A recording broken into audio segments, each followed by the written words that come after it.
Good morning. Welcome to the Long Live Alternative Parties podcast. Free Press Media Press Inc., an alternative parties books publisher, sponsors this podcast. I'm Andrew Bouchard. Welcome to Long Live Alternative Parties podcast.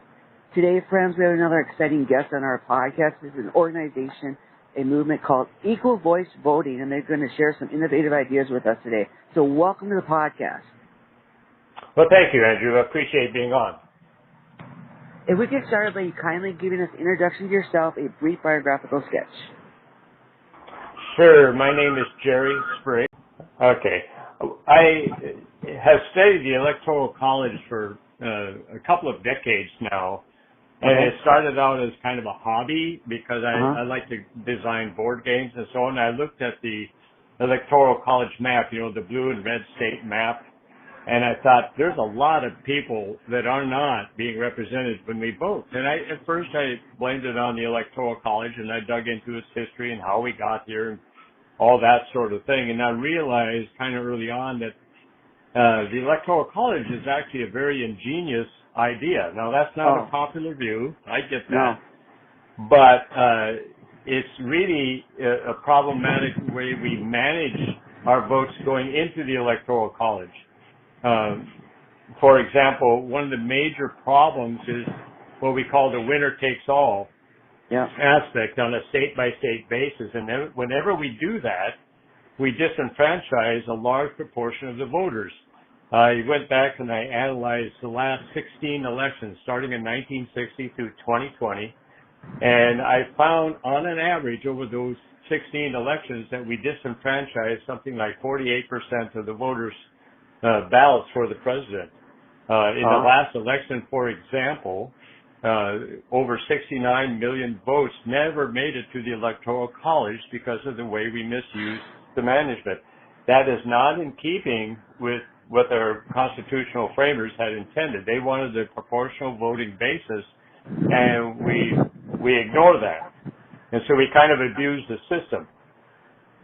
So anyway, I figured this out, and I did all this analysis, and then I wrote a book, and I call it All Votes Matter. You can find it out on Amazon, but it's a nonpartisan approach that shows how the minority voices throughout the country are not being represented when we have our Electoral College tally.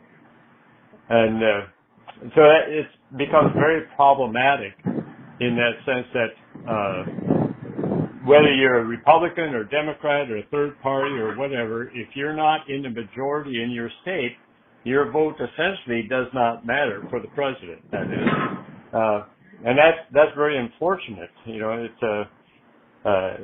we suffer that all the time. So anyway, that's where I'm at. I've got this. I have this idea. I have this book. I've been starting to get the idea out there. And I just want to get people to realize that we can do this differently. This does not require a constitutional amendment. And we can do this. We can change how we represent the votes on a state-by-state basis. Okay. So usually, from what I understand, people pair the Electoral College system with being against the popular vote. So, but you seem to say that the two work together, or can work together. Can you please elaborate on that? Sure. That's exactly what the framers wanted. They wanted to have a system that would represent the popular vote, the people, as well as the territories, or in that day it was the colonies. But we have a combination of the two. So it reflects how we have our Congress. We have 100 senators, and then we have 135 representatives that represent the people. So people and territories are represented in our Congress, and they took that same formula, that same approach for our Electoral College. And so that's why a candidate, a presidential candidate, has to gain a coalition not only of the majority of people voting, but also of territories, of states, and so on, in order to win the election. It sounds complicated. It really isn't. And what I have found as I talk to people, sometimes they have to hear this a couple times because I'm asking for a paradigm shift. I'm asking people to set aside their assumptions and their opinions about, how they think the Electoral College works, and realize that we can make this really representative of all of us much better than we have. Okay. So we hear a lot about how people are against the Electoral College because sometimes the winner of the popular vote doesn't get the most number of electoral votes. So what in your mind is the reason for that? What's the issue and how can we fix it? Well, that's exactly what I'm addressing, is the popular vote alone should not be the only thing that's considered. Like I just said, that the states also need to be represented. Here's an example that's really good. Back in 2016, when Clinton ran against Trump, 49 states, cumulatively, the popular vote for those 49 states, plus Washington, D.C., actually went to Trump. Trump had the most votes. But when you add in California, then the vote count flipped, and so Clinton got 3 million more votes than did Trump. Now, what that means and why Trump won is because he had a coalition of many more states than what Clinton did. And so in a sense, the Electoral College system held, because you don't want to have just one state sway the entire nation. Okay. So there's nothing really wrong with that. It's just that when we go state by state and we only take a winner takes all, we disenfranchise so many people. Okay. So So does that make sense? I think it does. Yes. Okay. So some people are going to. Do you think it's sour grapes when people complain about when they win the popular vote and yet don't get enough electoral votes? They complain about the system, or how do you address such things? Well, I wouldn't call it sour grapes. I think we have kind of a gut level feeling about things when we see the popular vote go one direction and yet the Electoral College spits out a different result. We sense that something's wrong. But nobody really digs into it and figures out, well, why is this wrong? But like in the last election, for example, over 69 million ballots for president never made it to the Electoral College. I'll say that again. Over 69 million ballots never made it to the Electoral College because the winner takes all disenfranchises, on an average, about 48% of the ballots cast. Okay. And so, if you're talking about your third-party candidates and so on, they are always set aside because they'll never carry the majority of the vote, and that's wrong. You need to have those voices, if they vote in this sizable number, to be represented. Okay. So how do you recommend we change this to the way you want it to be? What's the process that would involve? Well, I'll tell you, I first thought, well, I'll just go to my local legislators and we'll get this thing done. I was kind of naive about the whole thing, but legislators do not want to take this on mainly because their constituents don't know about it. And they're not going to be advocating for some idea that would be quickly voted down. And so I've changed my tactic, and that's why I've got the book out there. That's why I talk on podcasts and do advertising and so on, so that I can let people know how this works. There's an old idea that says that culture or politics lives downstream from culture. And so I'm trying to change the culture a little bit wherein people become aware that we can change this and we can make this more fair and more equal for everybody involved. So that's what I'm doing. You're doing a great job for me, Andrew, in the sense that let my voice get out there and let people know that, hey, the minority voices need to have their say in a live and active functioning democracy. Okay.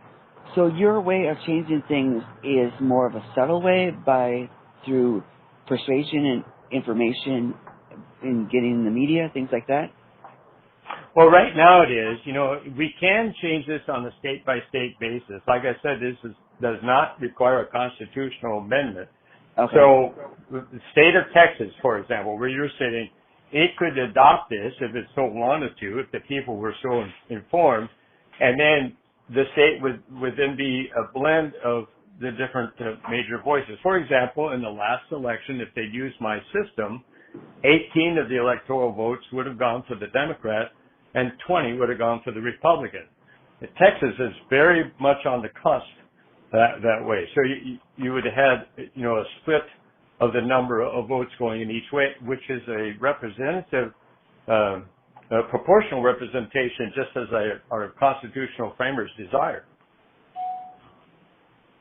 So why do you think people have the wrong idea, and where exactly did the founders express this? Did they do it in some documents, or where did they express the idea that they wanted it this way?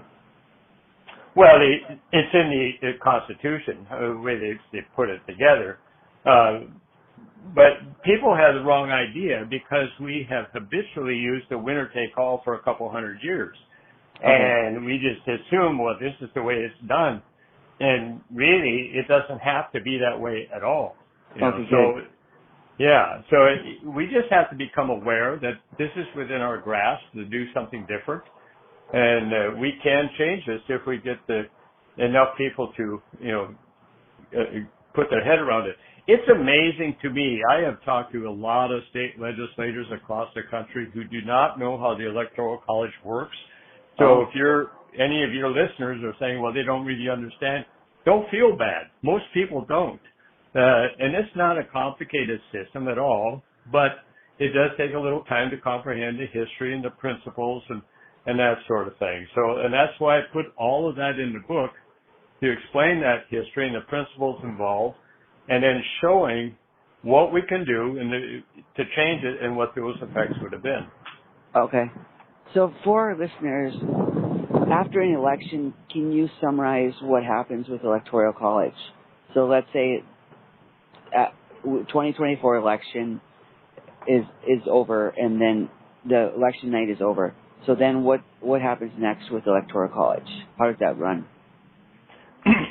Well, the way it will run, because nothing will get changed before the 2024 election, is that the votes are tallied on a state-by-state basis. And, for example, Texas will tally up the number of votes they get, and whichever candidate gets the most votes, they will capture all the electoral votes that the state has allocated. Okay. Okay? And that's kind of like hitting the easy button. Well, we don't have to do any more magic than that. And then they do that basically across the country. The only exceptions to this is Nebraska and Maine, wherein they do what they call congressional district voting, which is better, but it still is employing the winner-take-all aspect on a district-by-district basis. And so it's not as pure as you want. But it points to the fact that each state has within its power to change how they manage the votes that are brought in. This is not a federal mandate. This is a state-by-state thing. Okay. So it's kind of significant because, for example, if we change this, just think of the campaigns and how that would shift. In the 2016 election, again, if I can go back to that one, Hillary campaigned in Nebraska. Nebraska only has 5 electoral votes, but yet she campaigned there in hopes that she would get a vote or two out of it. She failed. She didn't get any votes. Trump, on the other hand, went up to Maine. Maine only has 4 electoral votes, and he campaigned there, and he captured one of their electoral votes. So you see, they know that this is important, but if a state is voting in a block, a majority rule kind of thing, then any minority voice just doesn't have a chance at all. Oh, okay. So when you say they tally it, is it done automatically, or do they have a meeting that they go to and they approve it? How does that work behind the scenes like that? Oh no, ballots are tallied by a machine. I mean, you got to understand. There's millions of ballots being brought in. Every state adds them up. I mean, it's very automatic. It's just like handling your mail. You know, you have these sorting machines and barcodes and so on, and so it's a pretty simple process. And sense of coming out with a final number, so. Okay. So Electoral College is not an entity like Congress that meets, right? No. It's not like a bunch of people standing around and say, well, let's pick this one. It's not like that. It's kind of a misnomer in that sense, but it's just a process or a system to show a mechanism, if you will, to how we handle our votes. Okay. And again, so, yeah. What about when they have those faithless electors you hear on occasion? So how does that work, and what causes that? Well, that's just a nefarious group trying to, game the system. You have to remember that whenever we vote, it's the power of the people coming to the fore. That's what the ballot is all about. And so if we can rig the system so that we capture the power, then we have an advantage. So you hear about voter suppression. People are kept away from the ballot box. They don't get to vote and so on, which in my mind is just egregious. It's so anti-democratic. But it's a big power play trying to control the process. And as bad as that is, and I really am in the camp that says that voter suppression is terrible, every election, we're talking about tens of thousands of voters are challenged to get to the ballot box. But because of the winner take all, it's 1,000 times worse because we're suppressing the vote, and we're suppressing tens of millions of votes, not tens of thousands. So I just think that the way we do it is terribly wrong. It's very anti-democratic, actually. Okay. So how long do you think this would take place to get into power? You say that you don't think it's going to happen by 2024. So how long would you give it to happen? Well, I'm a retired guy, and I have a good friend. He's a retired associate or attorney general for the state of Oregon. He asked me kind of the same question. He said, before you die, Jerry, how many states would you like to see take this on? And I said, well, if I can see 3 states take it on, then I know it will catch on, because people will say, well, we can do this too.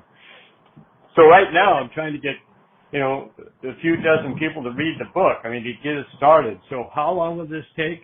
We got to look at this from the long arc point of view. It's not going to happen by this next election, because the time is too short. But maybe by the election afterwards, we could have a few states take this on and work with it. I'm hopeful. I'm trying very hard to get this done in Oregon. That's where I live. Okay. We have 8 electoral votes up here, and if we did this, then we would split those 8. So maybe, let's say, the Democrats would get 5 or 6 of those votes, and the Republicans would get the others. And if you have a third party that's really, really strong and can make, a significant voice in the state, they might get electoral votes as well. Although that's rare that they come to the fore that way. But if you change the rules, you're going to change the game. If you change the game, political parties are going to campaign differently. And that just changes the whole picture. And hopefully, Andrew, if they can see that every vote matters, because they will, then maybe more people would turn out to vote.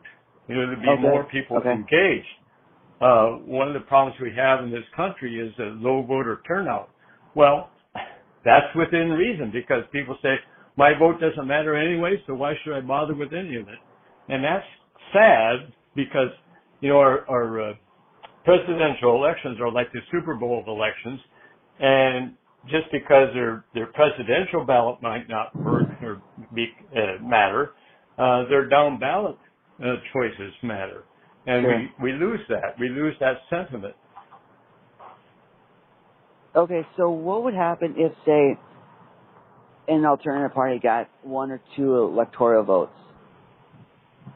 Now, it may sound odd, but I remember Ross Perot, he did have a lot of, he was in the running for that, of getting electoral votes. So it's within the range of possibility. So what would happen if, say, an alternative party would get 2 electoral votes, what would happen? Well, we have, in total across the nation, we have 538 electoral votes, okay? Yeah. And one of the constitutional requirements is that whatever candidate wins has to win by a majority. And so that means they have to capture at least 270 electoral votes. Okay. So shaving off a couple of votes probably wouldn't make a huge amount of difference, except that it would be noteworthy. You know, people would report about it. People would write articles about it, you know. And so people become aware that, hey, there are other opinions out here. Okay. And, you know, that's where, you know, the sentiments shift a little bit. Okay, with this, one of the concerns that we hear again and again from opponents as well as proponents is the idea of the spoiler.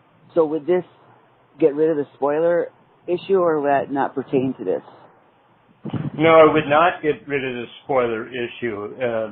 It would, you know, it would actually maybe make it more significant.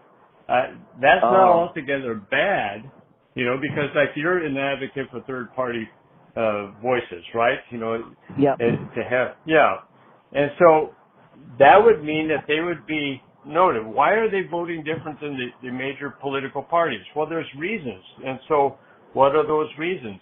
And if they're making it hard to get to a majority, then you know, that's something to pay attention to. You know, we have to listen to everybody's voice in a democracy. That's what a democracy is about. And if we're shutting some people out, whether it's voter suppression or vote suppression, that's just wrong, you know? Sure. So what if there was a scenario where the election was head-to-head, and then alternative party candidate got enough electoral votes to sway it over, maybe 5-10, and it was neck to neck. So how would the Electoral College handle a situation like that where it would be no one would get the majority? So that's something we hear about in school. Maybe we remember learning about that at school, but can you refresh our audience for how that would work? Well, you probably haven't heard about it in school because it's not talked about a lot. And when I mention this, I'm going to tell you how this works, but when I do, a lot of people just kind of shake their heads because they're kind of shocked by it. But remember, our constitutional framers were very smart, okay? They were genius kind of people. And they realized that if they had that problem where they didn't make the majority, it would force a runoff of some sort. Well, if you do a runoff across the nation, first of all, you're not going to have the same pool of voters. You just won't, because the facts are weeks go by and different ones are now eligible to vote that they weren't before. You're going to have some people die. Some people get tired of the whole nonsense and they don't vote, so you have a different pool. So what are you going to do? Plus, it's expensive. You know, the campaign thing, it's very, very expensive. So they put in there what they call a contingency election. That means that then your representatives in Congress, not your senators, just your representatives, will then vote for the next president. Now, it's kind of interesting because they vote by state. In other words, each state gets one vote. Okay, so like Texas would have 36 representatives that they get one vote. Oregon has 6 representatives, but we get one vote. And so each state then has to decide, well, how are we going to cast that ballot?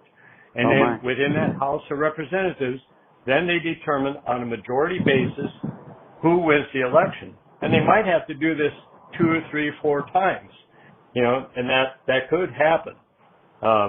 We haven't seen it. You and I haven't seen it in our lifetime, but it could happen. So, but then that just goes back to the whole idea that we live in a representative democracy. And so our representatives then should, you know, decide for the nation.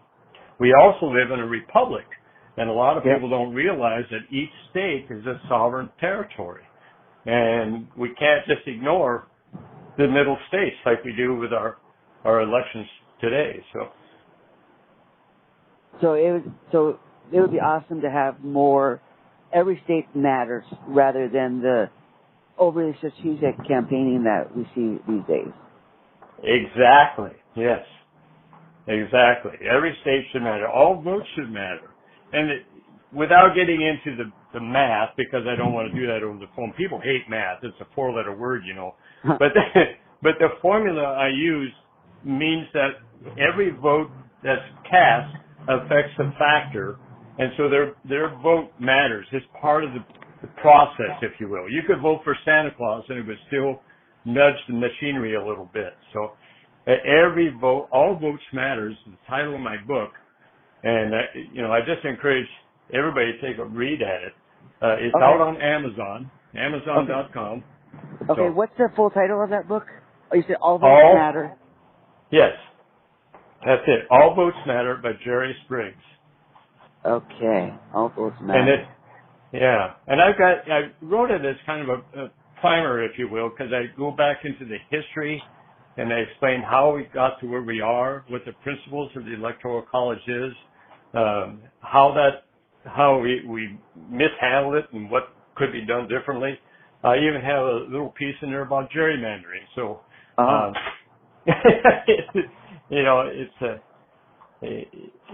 anyway, it has a lot of information in it, much more than what I can touch on in this interview. So. Okay, sounds good. So we can direct the audience there, and I plan to get that in the show notes so that when they look at the show notes, they can go there when they like. Yes. So is there any other way our audience can support you other than in addition to getting your book and reading your book? Well, another thing they might want to do is check out the website. It's equalvoicevoting.com. It's all one word, equalvoicevoting.com. And they can get all kinds of information out there. I have some short videos out there, just so that they can kind of get some of the sense of what I'm trying to do. And, just talk it up. And like I tell people, when they read the book, share it with someone else, because that's so important. I'm trying to get a buzz going. I'm trying to get people to talk, trying to get people aware that we can do our presidential elections much better than we do. Sure. All right, Jerry. We appreciate hearing about your innovative idea today, and we trust that sooner or later it will get the traction it needs. Thank you. I really appreciate you giving me the time, because it's voices like yours that really help move this along. So thanks a bunch. Sure thing. Well, we wish you all the best in you selling your book and your cause and everything else you do in life. All right. Thanks, Andrew. All right. Take care and all the best. Take care. Bye-bye.